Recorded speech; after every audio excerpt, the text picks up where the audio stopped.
우리 뽀삐 밥그릇으로 내년에 천박한 주둥이를 깨부숴도 시원찮을 년. 곧 소장 사모가 될 사람을 감히 거역해? 넌 이 군대에서 우리 뽀삐보다도 못난 년이야. 경기도 과천시 육군 모부대. 푸른 은행나무 가로수가 이어진 정문과는 달리 부대장 관사가 위치한 장교 숙소 단지 안쪽은 묘한 긴장감과 사적인 욕망이 뒤섞여 있었다. 윤세아 하사는 오늘 아침도 군복 위로 쏟아지는 싸늘한 시선과 명령을 묵묵히 견디고 있었다. 25, 헌병 특수임무대에서 근무하는 그녀는 짧게 자른 머리와 단단한 체구만큼이나 강직한 군인 정신을 가진 인물이었다. 그녀는 자신이 대한민국 육군 중장인 윤태환 장군의 딸임을 철저히 숨긴 채 오직 실력과 성실함으로 인정받고자 했다. 하지만 그녀가 속한 부대의 대령 관사는 그녀의 군인 정신을 갉아먹는 블랙홀과도 같았다. 관사의 주인은 한상훈 대령, 그리고 그의 아내 최수연이었다. 윤 하사, 정신 안 차려? 이것 좀 들고 와. 오늘 오후에 계룡대 사모님들 모임이 있으니 내 옷장에서 저 분홍색 샤넬백도 같이 들고 와야지. 그리고 내 손톱에 묻은 딸기잼 얼룩은 어떻게 지울 건지 보고서 제출했어. 윤 하사는 딱딱하게 굳은 얼굴로 대답했다. 사모님, 그건 제 업무가 아닙니다. 저는 현재 부대 보안 임무를 맡고 있으며 개인적인 심부름을 수행할 수 없습니다. 최수연은 거실 소파에 다리를 꼬고 앉아 입술을 비죽거렸다. 그녀의 옆에는 명품 옷을 입은 듯한 풍성한 털을 가진 갈색 푸들 뽀삐가 금빛 자수가 놓인 방석 위에서 나른하게 하품을 하고 있었다. 어머, 인연이 이제 와서 업무 타령이야? 내가 입고 있는 그 군복, 내 남편 한상훈 대령님 덕분에 입고 있는 줄도 모르고. 내가 너한테 시킨 게 뭐 대단한 거라고. 그냥 내 쇼핑백 좀 들어주고 뽀삐 밥그릇 닦아주라는 게 그렇게 어렵니? 최수연은 남편이 곧 준장 진급이 확정될 것이라는 소문을 방패 삼아 부대 내 모든 사병들을 자신의 사적인 노예처럼 부렸다. 그 중에서도 가장 거역하지 못하고 그러나 가장 성실해 보이는 윤세아가 그녀의 집중 타겟이었다. 며칠 후 최수연의 갑질은 절정에 달했다. 그녀는 윤 하사에게 뽀삐의 생일 파티를 위한 특별 케이크를 구워오라고 지시했다. 윤세아는 정중하지만 단호하게 말했다. 죄송합니다, 사모님. 내일 새벽에 중요 작전 임무가 있습니다. 더 이상 사적인 업무를 할 수 없습니다. 최수연은 자리에서 벌떡 일어났다. 금방이라도 폭발할 듯 달아오른 얼굴이었다. 그녀는 식탁 위에 놓여있던 뽀삐의 전용 식기, 금태를 두른 백자 도자기 밥그릇을 집어들었다. 작전? 내까지 것이 무슨 작전? 내가 곧 소장 사모가 될 사람이야. 소장이 될 남편을 둔 나한테 감히. 넌 우리 뽀삐 똥이나 치울 자격도 없어. 순간 쨍 하는 소리와 함께 윤세아의 뺨으로 뜨거운 분노와 통증이 몰려들었다. 최수연이 밥그릇으로 그녀의 얼굴을 사정없이 후려친 것이다. 윤세아는 이성을 잃지 않기 위해 온몸에 힘을 모아 버텼다. 뺨에서 느껴지는 둔탁한 통증보다 자신의 명예가 짓밟히는 수치심이 더 컸다. 피가 흐르는 뺨을 무시한 채 윤세아는 최수연의 눈을 똑바로 응시했다. 사모님께서는 현재 군인에 대한 폭행 및 모욕을 하셨습니다. 이는 징계 사유를 넘어선 형사처벌 대상입니다. 형사처벌? 하하, 웃기지도 않아. 너 같은 하찮은 년이 나를 건드리면 내 남편 한상훈 대령님은 준장 진급을 취소하고 군복을 벗게 될 거라고 협박할 줄 알았어? 착각하지 마. 너 같은 애 하나 치우는 건 우리 라인에게 파리 한 마리 잡는 것보다 쉬워. 최수연은 숨을 헐떡이며 덧붙였다. 내 남편은 곧 준장이 될 거고 그 다음은 소장이야. 내가 왜 내년한테 이런 소리를 하는 줄 알아? 내년 따위는 내 발 아래 있다는 걸 확실히 보여주려고. 윤세아는 고통 속에서도 최수연의 말에 집중했다. 곧 소장 사모라는 단어. 대령에서 준장 진급은 치열하지만 준장에서 소장 진급은 더 어렵고 예측 불가능하다. 그런데 저 여자는 왜 저렇게까지 소장을 확신하는 거지? 그녀는 고통과 분노를 사겼다. 이것은 단순히 나에 대한 폭행 문제가 아니다. 그녀는 직감했다. 이 오만함의 뒤에는 군 조직을 좀먹는 거대한 비리가 숨어 있을지 모른다고. 윤세아는 피를 닦아내고는 나지막이 말했다. 알겠습니다, 사모님. 명심하겠습니다. 그녀는 자신의 상처를 증거로 남기기로 결정했다. 이것은 더 이상 윤세아 개인의 복수가 아니라 그녀가 목숨처럼 지키고자 했던 군의 명예를 되찾는 전쟁이었다. 윤세아 하사는 뺨의 상처가 아물기도 전에 움직이기 시작했다. 강아지 밥그릇으로 인한 물리적인 상처는 며칠이면 사라지겠지만 군인의 명예에 난 상처는 군복을 벗기 전까지 아물지 않을 것이었다. 그녀의 복수는 단순히 최수연이라는 민간인에게 형사적 책임을 묻는 것에 있지 않았다. 그녀의 분노는 군 계급을 방패 삼아 공적인 시스템을 사적으로 악용하는 대령 한상훈과 그 배후의 부패에 향했다. 의무실에 들러 치료를 받는 동안에도 그녀의 머릿속은 오직 최수연의 마지막 말에 집중했다. 곧 소장 3호가 될 사람. 한상훈 대령이 준장 진급 심사를 앞두고 있다는 것은 공공연한 비밀이다. 하지만 소장은 다르다. 아무리 라인을 잘 탔다고 해도 소장 진급은 대령이 관여하는 사업의 규모, 전공, 그리고 군의 대외적 명분까지 모두 충족되어야 한다. 그런데 마치 확정된 미래처럼 말하는 저 오만함은 어디서 오는 걸까? 윤세아는 자신의 경험과 지식을 총동원해 이 상황을 분석했다. 군의 요직은 늘 힘과 돈이 오가는 곳이었다. 한상훈 대령이 그토록 준장 진급을 확신하는 배경에는 분명 단순한 인사청탁을 넘어선 거대한 이권이 걸려있을 터였다. 그리고 최수연의 소장 3호 발언은 그 이권이 군 내부 비리 네트워크, 이른바 군피아와 연결되어 있음을 암시했다. 그녀는 당분간 자신의 억울함을 호소하거나 상부에 보고하는 대신 침묵하는 성실한 하사 역할을 지속하기로 했다. 그래야만 대령 부부가 경계를 풀고 자신의 비리를 평소처럼 노출할 것이었다. 첫 번째 행동은 정보 수집의 시작이었다. 헌병 특수임무대 소속인 그녀의 임무는 부대 내외의 보안 유지와 기강 확립이었다. 이는 곧 내부 회계 문건, 관사 출입 기록, 대령의 공식 일정 등에 간접적으로 접근할 수 있는 권한이 있음을 의미했다.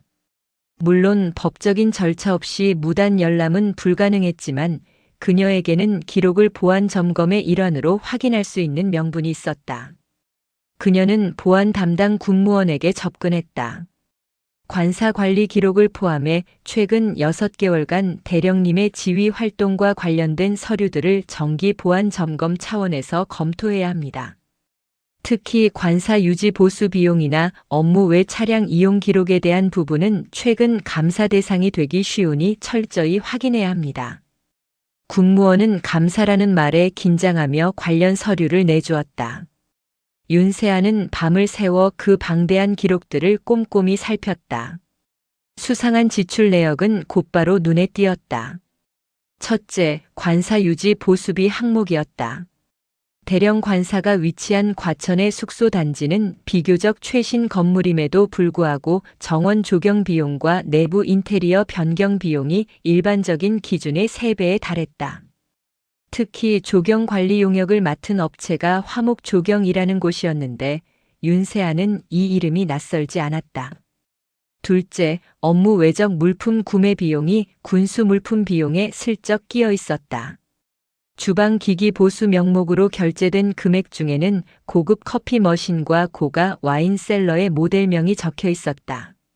이는 명백한 공금 유용이었다.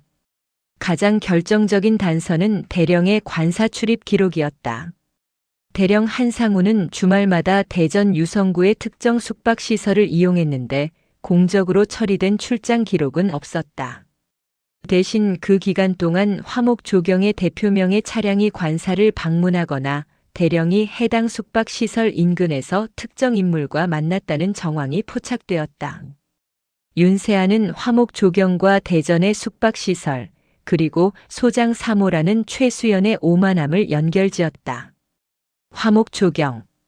저 이름이 분명 내가 알고 있는 어떤 비리 사건과 관련이 있었는데, 며칠 후 윤세아는 자신의 특수임무대 업무 시간 외에 개인적인 시간을 투자하여 군 내부의 과거 감사보고서와 비리 관련 기사들을 찾아보았다. 그녀는 마침내 화목 조경의 정체를 확인했다. 화목 조경은 단순한 조경업체가 아니라 군납 비리로 알려진 방위 산업체의 위장 계열사였다. 이들은 주로 군부대 시설 공사에 참여하여 공사 금액을 부풀리고 군 고위 관계자들에게 리베이트를 제공하는 역할을 해왔다. 이 업체가 한상훈 대령 관사의 조경을 맡았다는 것은 대령이 이 비리 네트워크와 깊숙이 연결되어 있다는 명백한 증거였다. 윤세아는 자신의 수첩에 조용히 기록했다. 화목 조경, 대전 유성, 군납 비리. 준장을 넘어 소장을 바라보는 탐욕. 그녀의 차가운 눈빛에 결의가 서렸다. 이 싸움은 단순히 밥그릇 폭행 사건을 넘어선 군 조직의 숙명적인 오물을 청소하는 작업이 될 것이었다. 그녀는 이 모든 증거를 모아 자신의 명예를 걸고 군에 대한 충성을 증명할 참이었다. 윤세아 하사는 이제 자신이 어떤 거대한 사슬의 단면을 붙잡았는지 깨닫기 시작했다. 화목 조경은 단순한 조경업체가 아니라 한상훈 대령이 준장 그리고 소장 진급이라는 욕망을 실현하기 위해 거래하고 있는 비리 네트워크의 현금 통로였다. 그녀는 이제 이 조직의 몸통을 찾아야 했다. 그녀는 군 내부의 비공식 정보망을 활용했다. 헌병대에서 근무하며 쌓은 인맥과 아버지 윤태환 중장에게 물려받은 예리한 관찰력을 이용했다. 대령의 주변 인물들을 주시하며 그들의 사소한 행동과 대화 조각들을 모으기 시작했다. 대령의 부관인 김 중사를 주목했다. 김 중사는 평소 한 대령에게 깍듯했지만 가끔 통화를 할 때면 묘하게 존경심보다는 두려움이 섞인 태도를 보였다. 윤세아는 김 중사가 외출하는 날을 기다려 우연을 가장해 경기도 하남시의 한 주점에서 마주쳤다. 윤세아는 헌병대 동료들과 함께 있는 것처럼 위장한 뒤 김 중사에게 다가갔다. 김 중사님 오랜만입니다. 업무 때문에 대령님 많이 힘드시죠? 준장 진급 앞두고 워낙 바쁘시다 보니. 김 중사는 술이 반쯤 취한 상태였다. 그는 잔을 털어넣으며 한숨을 쉬었다. 아이고 윤 하사님. 바쁘다 마다요. 진급이 사람 잡는 겁니다. 진급이. 그 회만 아니면 대령님도 이 정도로 무리 안 하실 텐데. 그 회요? 무슨 모임 말씀이십니까? 윤세아가 천연덕스럽게 물었다. 아닙니다. 술김에 쓸데없는 소리를. 그냥 대령님 동기들 모임입니다. 화랑회라고. 다들 진급 앞두고 있는 분들이라 으쌰으쌰 하는 모임이죠. 윤세아의 심장이 빠르게 뛰었다. 화랑회. 바로 이것이었다. 과거 비리 감사 자료에서 장성 진급을 목적으로 한 군 사조직으로 거론된 적이 있던 이름이었다. 이들은 군 인사와 주요 사업 입찰 정보를 공유하며 조직적으로 군수품 리베이트를 받아 진급 자금을 마련하는 군피아의 핵심 세력이었다. 윤세아는 김 중사에게서 몇 가지 정보를 더 얻어냈다. 화랑회가 매 분기 서울 강남의 고급 식당이나 대전의 특정 펜션에서 모임을 가지며 모임 때마다 검은 가죽 서류 가방이 오갔다는 것. 그리고 그 모임에는 방산업체 화목 조경의 실질적인 소유주도 참여했다는 것. 윤세아는 다음 단계로 화랑회와 관련된 대령의 자금 흐름을 추적하기 시작했다. 그녀는 대령 관사 관리 기록 중 업무 외적 물품 구매 비용이 군수 물품 비용에 슬쩍 끼어 있었다는 사실을 기억해냈다. 그녀는 특정 기간 동안 대령 관사에서 사용한 공용법인 카드 내역을 추적했다. 그녀가 발견한 것은 경기도 안양시의 한 고가 와인 판매점에서 정기적으로 거액이 결제된 기록이었다. 결제 명목은 부대 지휘관 접대 물품 구매.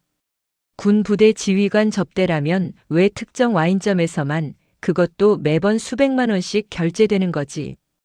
윤세아는 이 와인점이 화랑회의 모임 장소 중 하나인 강남의 고급 식당과 연결되어 있음을 찾아냈다. 와인 판매점은 위장 거래를 통해 법인 카드 결제를 받고 실제로는 현금 비자금을 한상훈 대령에게 전달하는 통로 역할을 하고 있었다. 이때쯤 대령 아내 최수연의 오만함은 극에 달했다. 그녀는 밥그릇 폭행 사건이 아무 일 없이 묻히자 윤세아를 다시 호출했다. 윤하사, 내가 얼마나 굴욕적인지 알겠지? 내가 나를 형사처벌하겠다고. 웃겨. 내 남편은 곧 준장이 되고 나는 소장 사모가 될 사람이야. 너 같은 하찮은 년이 감히 건드릴 수 있는 레벨이 아니라고. 사모님, 저는 제 할 일을 했을 뿐입니다. 윤세아는 흔들림 없이 대답했다. 할 일? 내 할 일은 나를 여왕처럼 모시는 거야. 다음 주에 있을 우리 뽀삐의 생일 파티에 참석할 소장님 사모님들 명단 정리해. 그리고 내가 직접 미슐랭 셰프를 섭외해와. 윤세아는 겉으로는 복종하는 척하며 명단을 받아들었다. 명단에는 화랑회와 관련된 고위 장성 부인들의 이름이 가득했다. 이것은 그녀에게 증거와 증인을 확보할 수 있는 절호의 기회가 될 터였다.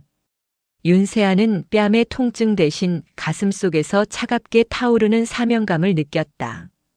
대령 부부의 탐욕은 그들 스스로에게 재앙을 가져올 미끼였다.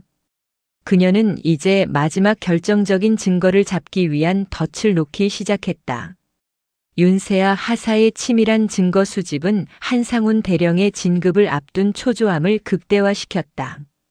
대령은 알 수 없는 곳에서 새어나오는 정보 유출에 불안감을 느끼기 시작했다. 그는 자신의 라인과 화랑회의 실세들에게 최근 부대 내부에 이상 기류가 감지되니 철저히 보안을 유지하라는 지시를 내렸다.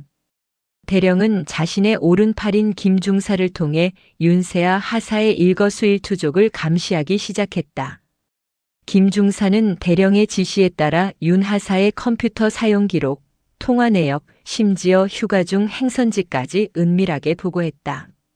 김중사, 윤하사 그 계집에 요즘 이상한 행동 없어? 한 대령이 굳은 얼굴로 물었다.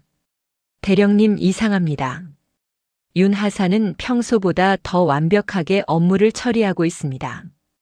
다만 그녀가 최근 관사 회계 서류와 군납업체 관련 과거 보고서를 필요 이상으로 오랫동안 검토했다는 보고를 받았습니다. 한 대령의 눈빛이 싸늘하게 변했다. 회계 서류와 군납업체. 그 두 가지는 자신이 준장 진급을 위해 은밀하게 진행했던 화랑회의 핵심 사업이었다. 당장 그 계집애에게 징계를 위한 꼬투리를 잡아. 작전 임무 배치도 빼버리고 힘든 일만 시켜서 관두게 만들어. 진급 심사 직전에 부대 내 하급자가 소란을 피우는 건 절대 용납할 수 없어. 대령의 압박은 즉시 실행되었다. 윤세아 하사에게는 휴가와 외출이 금지되었고 갑자기 헌병특임대의 핵심 임무가 아닌 부대 내 노후 시설물 관리와 같은 잡무가 주어졌다. 동료 하사들 사이에서도 윤 하사가 대령 사모님에게 찍혔다는 소문이 돌기 시작하며 그녀는 점차 고립되었다. 하지만 윤세아는 이 고립을 역이용했다. 잡무를 처리하며 부대 구석구석을 돌아다닐 수 있게 되었고 그녀는 이 기회를 이용해 대령의 은밀한 금고가 숨겨져 있을 법한 장소들을 탐색했다. 마침내 그녀는 대령 집무실 옆에 있는 사용하지 않는 작은 창고에서 수상한 낌새를 포착했다. 창고 바닥재 밑에 미세한 틈이 있었던 것이다. 나를 잡아 그녀는 보안 점검을 핑계로 창고에 접근했다. 숨겨진 공간을 열자 그 안에는 금고 대신 낡은 캐비닛 하나가 있었다. 캐비닛 안에는 금품 대신 다량의 서류가 들어있었다. 그 서류들은 윤세아가 그동안 찾아 헤매던 결정적인 증거들이었다. 1.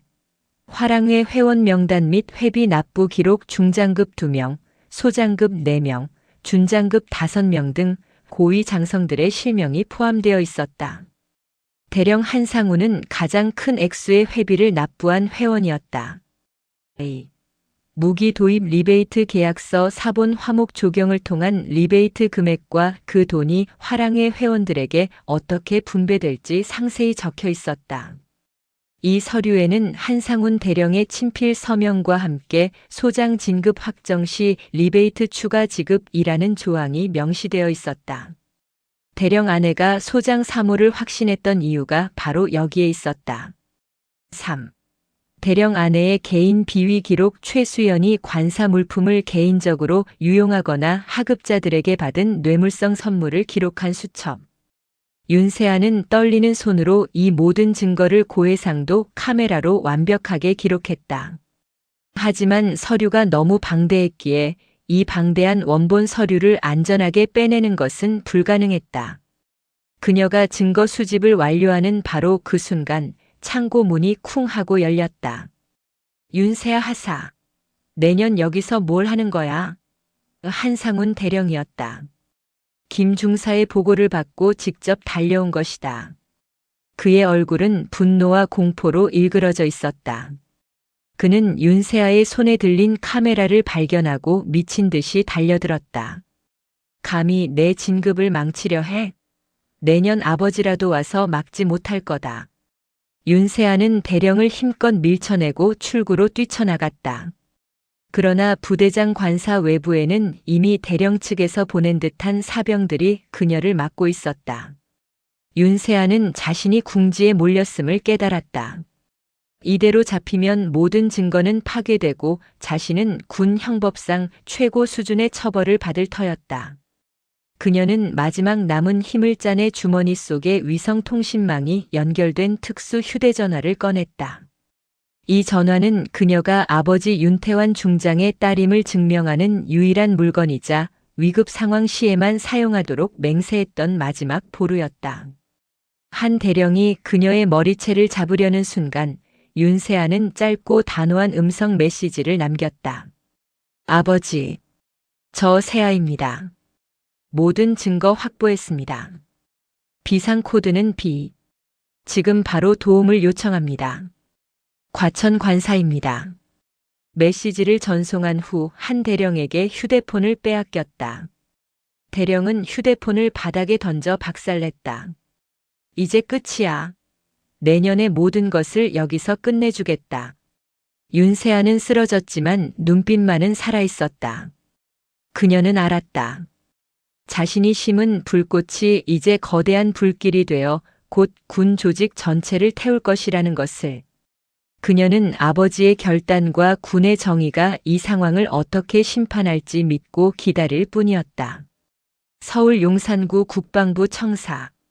육군 중장 윤태환은 그날 저녁 긴급 군사회의를 주재하고 있었다. 그는 엄격하고 공정한 지휘 스타일로 군내에서 두터운 신망을 받는 인물이었으나 딸 윤세아의 존재를 공직에서 언급한 적은 한 번도 없었다. 그는 딸이 오직 자신의 실력으로 군인이 되기를 바랐고 딸 역시 그 약속을 지켰다. 회의가 끝나갈 무렵 그의 보안 휴대폰이 울렸다. 암호화된 음성 메시지. 아버지, 저 세아입니다. 모든 증거 확보했습니다. 비상코드는 B. 지금 바로 도움을 요청합니다. 과천 관사입니다. 비상코드 B. 그것은 윤세아가 군 내부 비리나 생명의 위협을 받는 극도의 위기 상황에서만 사용하기로 맹세했던 코드였다. 그리고 모든 증거 확보라는 말은 딸이 단순한 폭행 사건을 넘어 무언가 거대한 것을 건드렸음을 의미했다. 윤 중장은 심장이 얼어붙는 듯 했다. 그는 즉시 회의를 정리하고 비서실장에게 모든 일정을 취소하라고 지시했다. 그의 얼굴은 분노나 공포 대신 강철 같은 결단력으로 가득 찼다. 그는 지금 아버지로서 딸을 구해야 하는 동시에 부패한 군 조직을 정화해야 하는 군 최고위 장성의 임무를 수행해야 했다. 그는 가장 신뢰하는 군사법원 고위 관계자 2명을 극비리에 호출했다. 두 사람에게 윤 하사가 확보한 증거의 개요와 한상훈 대령이 속한 화랑회의 비리 연루 가능성을 간략하지만 정확하게 전달했다. 한 대령이 준장 진급을 앞두고 무기 도입 리베이트와 인사청탁에 깊이 관여한 정황입니다. 딸은 그 과정에서 폭행당했지만 개인적 복수가 아닌 군의 명예를 위해 모든 증거를 모았습니다. 나는 내 딸을 구하는 동시에 군의 만연한 부패를 도려낼 것입니다. 모든 수사는 법과 원칙에 따라 한치의 사심 없이 진행되어야 합니다. 윤 중장의 지시로 국방부 감찰본부와 군사경찰특수수사대 MCST가 즉시 움직이기 시작했다. 수사대는 과천시 장교 숙소 단지로 은밀하게 출동했다. 이 모든 과정은 최고위 장성의 지휘 아래 극비 보안 작전처럼 진행되었다. 한편 대령 관사에서는 한상훈 대령이 윤세아를 끌고 집무실로 들어갔다. 이 천박한 년, 감히 나를 협박해? 내가 뭘 하든 내 휴대폰은 박살났고 내가 모은 증거는 이 방을 나갈 수 없어. 대령은 자신의 손으로 캐비닛의 서류들을 갈갈이 찢어버리려 했다. 그러나 윤세아가 마지막으로 외쳤던 모든 증거 확보라는 말에 불안함을 느꼈다. 혹시라도 다른 곳에 백업했을까 두려웠다. 그때 최수연이 샴페인 잔을 들고 들어왔다. 여보, 왜 이리 시끄러워? 전현이 감히 또 반항해? 그냥 당장 영창 보내버려. 이제 곧 좋은 소식이 올 텐데 이런 하찮은 일로 기분 망치지 마. 한 대령은 아내에게 모든 것을 털어놓을 수 없었다. 여보, 저 하사가 심상치 않아. 당분간 밖에서 조용히 지내. 내가 이 일 깨끗하게 처리할게. 최수연은 남편의 초조한 얼굴을 보고도 상황의 심각성을 깨닫지 못했다. 뭐? 나보고 이 좋은 진급 코스에 집에 있으라고. 안 돼. 다음 주 뽀삐 생일 파티에 소장 사모님들 모셔야 한다고. 바로 그 순간이었다. 쾅! 관사문이 부서질 듯 열리고 군사경찰특수수사대 소속의 건장한 사병들이 들이닥쳤다. 그들은 완벽하게 무장하고 있었으며 지휘관은 냉정한 표정으로 체포영장을 제시했다. 한상훈 대령님. 귀하는 현재 군 형법상 뇌물수수, 인사청탁, 군 기밀 누설 및 품위 유지 위반 혐의로 긴급 체포합니다. 군사경찰에 의해 모든 권리가 보장됨을 알려드립니다. 한 대령은 눈앞이 하얗게 변했다. 말도 안 돼. 누가 감히 나를. 내가 곧 준장이 될 몸인데. 누가 날 모함했어. 그는 미친 듯이 윤세아를 노려보았지만 윤세아는 이미 군사경찰의 보호 아래 관사를 빠져나가고 있었다. 최수연은 들고 있던 샴페인 잔을 떨어뜨렸다. 쨍그랑 소리와 함께 그녀의 머릿속에는 오직 하나의 생각만 남았다. 소장 3호의 꿈이 산산조각 나는 소리였다. 그녀는 남편을 붙잡고 절규했다. 여보, 이게 무슨 일이야? 빨리 나한테 말해. 2년 때문이지? 저 하찮은 년이. 한 대령은 아내의 절규를 뒤로 한 채 군사경찰에게 끌려나갔다. 그의 진급은커녕 그의 군복 자체가 불명예스럽게 벗겨질 운명이었다. 폭풍은 이제 막 시작되었다. 한상훈 대령의 긴급 체포는 군 내부를 뒤흔들었다. 진급 심사 직전에 대령이 체포된 것은 군 수뇌부 내에서도 전례 없는 일이었기 때문이다. 그러나 수사대는 윤세아 하사가 확보한 결정적인 증거를 토대로 신속하게 움직였다. 군사법원 특수수사대는 화랑회 회원 명단, 무기 도입 리베이트 계약서 사본, 그리고 대령의 친필 서명이 담긴 비리 서류들을 분석했다. 증거는 너무나 완벽했고 치명적이었다. 수사 과정에서 윤세아 하사의 존재는 철저히 비밀에 붙여졌다. 군은 그녀의 신분을 보호하는 동시에 내부 고발의 공정성을 확보하고자 했다.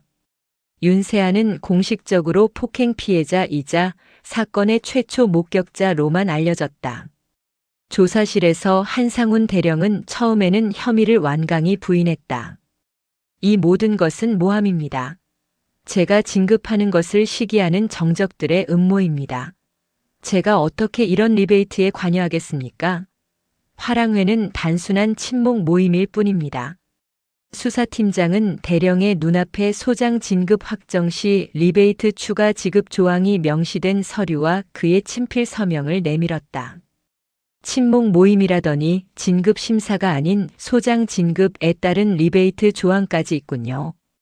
귀하의 아내는 왜 그토록 소장 사모를 외쳤는지 이제 알겠습니다. 군의 명예를 리베이트로 거래한 것에 대해 할 말이 있습니까? 대령의 얼굴은 핏기 하나 없이 질렸다. 그는 오랫동안 묵인해온 비리의 사슬이 자신의 목을 조르고 있음을 깨달았다. 그는 결국 모든 혐의를 인정했다. 한편 최수연은 남편이 체포되자마자 강아지 밥그릇 폭행 사건을 무마하려 안간힘을 썼다. 그녀는 윤세아 하사에게 거액의 합의금을 제시하며 협박과 회유를 동시에 진행했다. 윤 하사, 내가 이 돈을 받고 입 다물면 너는 명예롭게 군 생활을 마칠 수 있어. 안 그러면 너도 이 군대에서 영원히 매장될 거야. 내 주제를 알아야지. 윤세아는 군사법원에서 최수연을 마주했다. 최수연은 여전히 오만했고 자신의 잘못을 인정하지 않았다. 사모님께서는 저를 강아지 밥그릇으로 폭행하셨고 뽀삐보다 못난 년이라고 모욕하셨습니다. 폭행에 대한 사과와 반성 대신 다시 협박과 모욕을 하셨군요. 저는 사모님의 돈이 아니라 법적 심판을 원합니다. 윤세아는 침착하게 자신이 당한 폭행의 정도, 최수연의 지속적인 갑질과 사적 노예화, 그리고 그 과정에서 느꼈던 군인으로서의 모욕감을 증언했다. 그녀의 증언은 감정에 호소하는 대신 오직 사실과 군율에 기반하여 진행되었다. 이 진술 과정에서 최수연은 자신의 남편이 소장 진급을 위한 비리 자금 때문에 자신에게 엄청난 돈을 안겨줄 것이라고 믿었으며 윤 하사를 자신의 미래 권력에 대한 위협으로 간주했다는 사실이 밝혀졌다.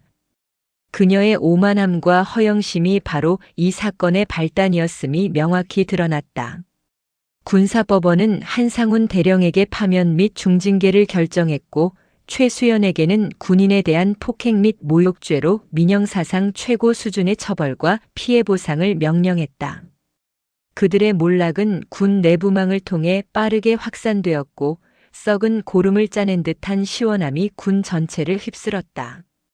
군사법원의 판결 직후 윤태환 중장은 국방부 장관에게 이 사건의 전말과 윤세아 하사의 공로에 대해 정식으로 보고했다. 그는 처음으로 딸의 신분과 그녀가 군 내부 비리 척결에 기여한 용기와 강직함을 공개했다. 장관님, 제 딸은 저의 배경을 단 한 번도 이용하지 않았습니다. 그녀는 오직 군인으로서의 사명감과 명예를 지키기 위해 자신의 상처를 무릅쓰고 거대한 비리 세력을 파헤쳤습니다. 저는 그녀가 군 조직 개혁의 상징으로 인정받아야 한다고 생각합니다. 국방부는 이 사건을 군 기강 확립 및 내부 부패 척결의 모범 사례로 규정했다. 특히 하급자인 여군 하사가 고위 장교의 비리를 파헤친 이야기는 전국적인 언론의 주목을 받았다.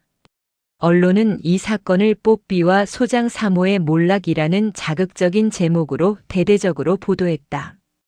기사 제목 3스타 딸 계급장 대신 양심으로 군피하 철퇴.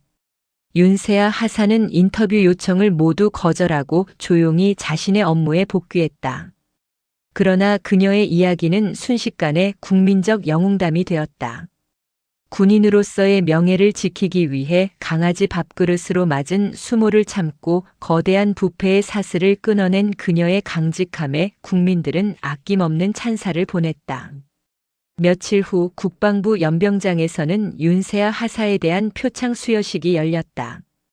국방부 장관은 그녀에게 군 최고의 용감한 행동 및 비리 척결 공로로 특별 표창을 수여했다. 장관이 윤 하사에게 표창을 전달하며 말했다. 윤세아 하사. 당신은 군복에 새겨진 명예가 계급장이 아닌 강직한 양심에서 비롯됨을 증명했습니다. 당신은 오늘 군 조직에 만연했던 묵은 때를 씻어냈습니다. 윤세아 하사는 단상에 올라 경례를 올렸다. 그녀는 군 최고 수뇌부 앞에서 당당하게 자신의 소감을 밝혔다.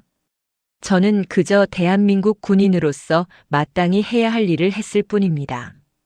군의 명예는 소장 3호라는 허영이나 리베이트로 얼룩질 수 없습니다. 저는 이 표창을 억울하게 희생된 모든 군인의 명예로 받들겠습니다. 수여식이 끝난 후 윤세아는 아버지 윤태환 중장과 마주했다. 아버지는 딸의 뺨에 남아있던 희미한 상처 자국을 조심스럽게 어루만졌다. 고맙다, 세아. 내가 나보다 더 훌륭한 군인이다. 내가 해내지 못한 일을 내가 해냈어.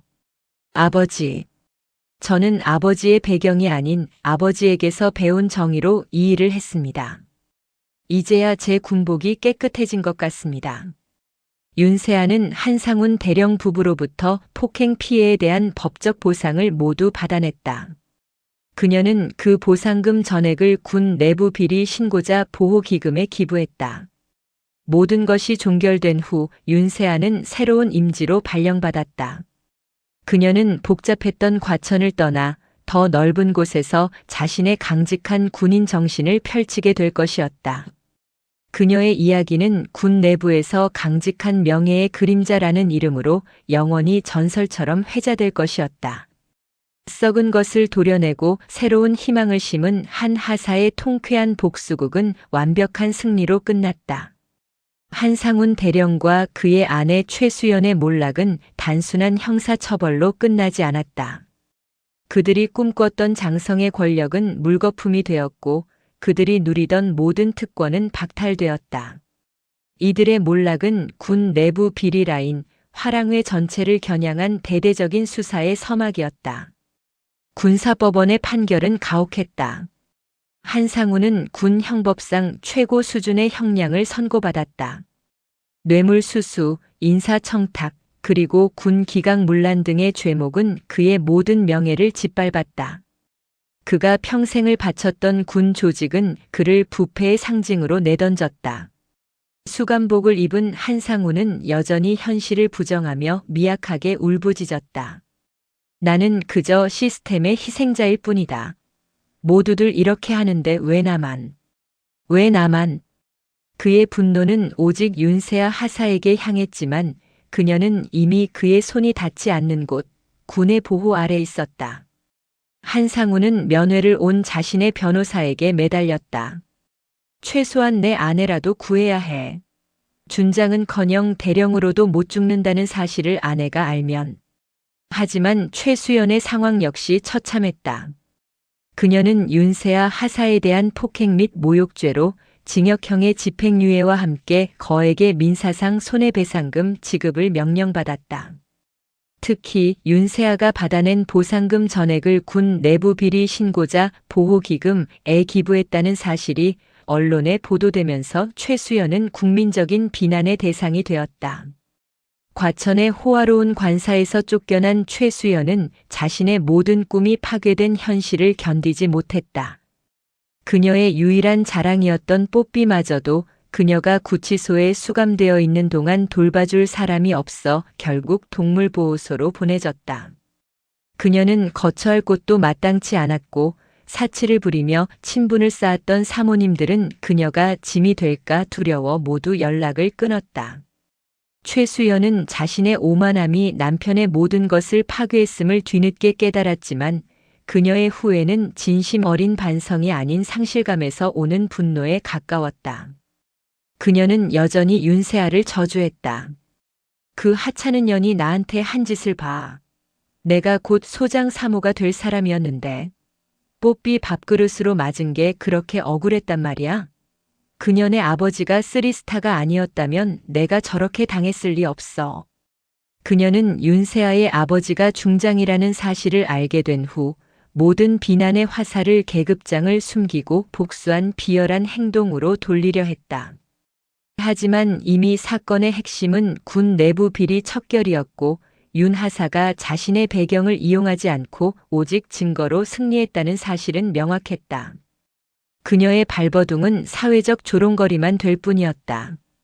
최수연은 결국 경기도 광주시의 허름한 전셋집으로 거처를 옮겼다. 그녀가 한때 뽀삐의 생일 파티를 위해 셰프를 섭외하려 했던 호화로운 삶은 사라졌다. 이제 그녀의 하루는 민사소송 독촉장과 세상의 냉대로 채워졌다. 몰락한 왕좌의 비참한 최후는 독자들에게 인과응보의 통쾌함을 극대화시켜 주었다. 한때 그녀가 멸시했던 뽀삐 밥그릇보다 못한 신세로 전락한 것이다. 한상훈 대령의 체포는 단순히 한 개인의 몰락이 아니었다. 윤세아 하사가 확보한 결정적인 증거는 군 내부의 오랜 적폐였던 비공식 사조직 화랑회의 실체를 완벽하게 드러내는 나침반이 되었다.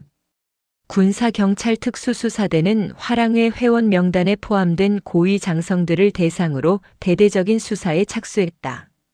특히 리베이트 계약서 사본과 비자금 흐름을 통해 소장, 준장 등 다수의 장성들이 무기 도입 사업과 인사청탁에 연루되었음이 밝혀졌다.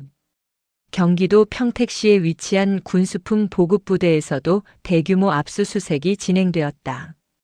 이 과정에서 화랑회가 특정 방산업체와 결탁하여 군납품 가격을 부풀리고 그 차액을 진급 자금으로 유용했다는 사실이 명확하게 드러났다. 군 창설 이래 유례없는 규모의 비리 척결 작전이 진행되었다. 윤세아 하사의 증거 덕분에 군은 스스로의 오물을 깨끗하게 청소할 수 있는 기회를 얻었다. 이 사건을 계기로 국방부는 군 내부 비리 신고자 보호 시스템을 전면 개편하고 윤 하사가 기부한 보상금으로 기금을 조성했다. 이는 단순히 윤 하사 한 명의 공로를 치하하는 것을 넘어 군 전체의 투명성을 강화하겠다는 의지의 표명이었다. 윤세아는 이 모든 과정에서 강직한 명예의 그림자로 남았다. 그녀는 언론의 노출을 극도로 피했고 그녀의 아버지가 중장이라는 사실은 여전히 군 최고위층과 수사팀 외에는 알려지지 않았다. 그녀는 자신의 숨겨진 계급이 아니라 군인으로서의 양심이 승리했음을 보여주고자 했다. 군 내부에서는 윤 하사에 대한 존경심이 최고조에 달했다. 특히 하급자들 사이에서는 그녀의 이야기가 전설처럼 퍼져나갔다. 결국 계급장이 아니라 증거와 정의가 이긴다. 대령의 아내에게 밥그릇으로 맞고도 그 밥그릇으로 비리 왕국을 무너뜨렸다. 윤세아 하사는 이 모든 변화를 조용히 관찰했다. 그녀는 여전히 변함없이 부대에 충성했지만 그녀의 존재 자체만으로 부대 분위기는 이전과 완전히 달라졌다. 사적인 심부름은 완전히 사라졌고 상관들은 하급자들에게 전례 없는 예의와 공정함을 갖추기 시작했다. 두려움 때문이기도 했지만 윤 하사의 강직한 모범이 그들에게 일종의 정신적 경례를 요구했기 때문이었다. 윤 하사는 자신의 목표가 달성되었음을 확인했다. 그녀는 단순히 폭행범을 처벌한 것이 아니라 권력의 정점에서 탐욕에 눈먼 자들이 다시는 군의 명예를 더럽히지 못하도록 강력한 경종을 울린 것이다. 그녀의 내면은 이제 평온했다. 폭행당한 뺨의 상처가 완전히 아물었듯이 군인으로서 느꼈던 모욕감도 정의로운 승리로 깨끗이 씻겨 내려갔다. 모든 수사와 징계 절차가 마무리된 후 윤세아 하사는 국방부 장관의 특별 명령으로 새로운 임지로 발령받았다. 그녀는 부패의 그림자가 드리웠던 과천을 떠나 강원도 인제의 육군 보병 사단으로 이동하게 되었다. 이곳은 그녀의 아버지가 과거 가장 젊고 치열했던 시절을 보냈던 곳이기도 했다. 전출을 하루 앞두고 윤 하사는 아버지 윤태환 중장과 군부대 외곽의 한 조용한 찻집에서 만났다. 아버지는 딸에게 새로운 임지에서의 생활에 대한 조언을 건넸다. 세아야, 너는 내 힘으로 군 조직의 가장 더러운 부분을 도려냈다. 이제 너는 군 최고의 영웅이다. 그러나 너의 앞길에는 여전히 내 배경을 의심하거나 혹은 내 공로를 질투하는 시선이 있을 것이다. 윤세아는 미소 지으며 대답했다. 아버지, 저는 이미 그들의 시선에 굴복하지 않는 법을 배웠습니다. 제가 쓰리스타의 딸이라는 것을 아는 사람은 아버지와 저, 그리고 군 수뇌부 몇 명뿐입니다. 새로운 부대에서도 저는 윤세아 하사로 오직 실력과 강직함으로 평가받겠습니다. 윤 중장은 딸의 굳은 의지에 고개를 끄덕였다. 그래. 이제 너의 군복은 더욱 무거워졌다. 내가 짊어진 명예는 개인의 승리를 넘어섰다. 윤 하사는 아버지와 헤어진 후 새로운 임지로 향하는 기차에 몸을 실었다. 창밖으로 빠르게 지나가는 풍경처럼 그녀의 과거는 이미 역사가 되었다. 최종적인 사이다 결말. 1. 가해자들의 최후 한상훈 대령은 교도소 수감 후 파면 처리되어 모든 연금 및 명예를 박탈당했다. 그의 이름은 군 역사의 부패한 장교의 오명으로 기록되었다. 최수연은 사회적 고립 속에서 쓸쓸하게 하루하루를 보냈으며 그녀가 그토록 외치던 소장 3호라는 허영은 영원히 그녀를 따라다니는 조롱거리가 되었다. 피해자의 완벽한 보상 윤세아 하사는 폭행에 대한 법적 보상과 더불어 군 최고의 명예표창을 받았다. 그녀의 이야기는 군 내부의 정신교육교재에 실려 모든 장병들에게 정의와 용기의 상징으로 전파되었다. 그녀의 승리는 계급이 아닌 양심이 이긴다는 명징한 메시지를 남겼다. 3. 조직의 변화 화랑회가 해체된 후 군은 인사 및 무기 도입 시스템의 투명성을 대폭 강화했다. 윤 하사의 용기 있는 행동은 침묵하던 많은 군인들에게 내부 고발의 용기를 심어주었고 군 조직은 더욱 건강하고 강직한 방향으로 나아가기 시작했다. 윤세아 하사는 인제의 새로운 부대에 도착했다. 그녀는 짧은 머리를 단정하게 다듬고 헌병 특임대원으로서의 임무를 수행하기 위해 힘차게 발을 내디뎠다. 그녀의 군복 위에는 어떠한 계급장의 그림자도 드리워지지 않았다. 오직 강직한 군인의 명예만이 빛나고 있었다. 그녀는 문득 자신의 뺨을 스쳤던 개밥 그릇의 차가운 감촉을 떠올렸다. 하지만 이제 그것은 아픈 기억이 아니었다. 그것은 탐욕의 사슬을 끊어낸 정의의 메달이었다.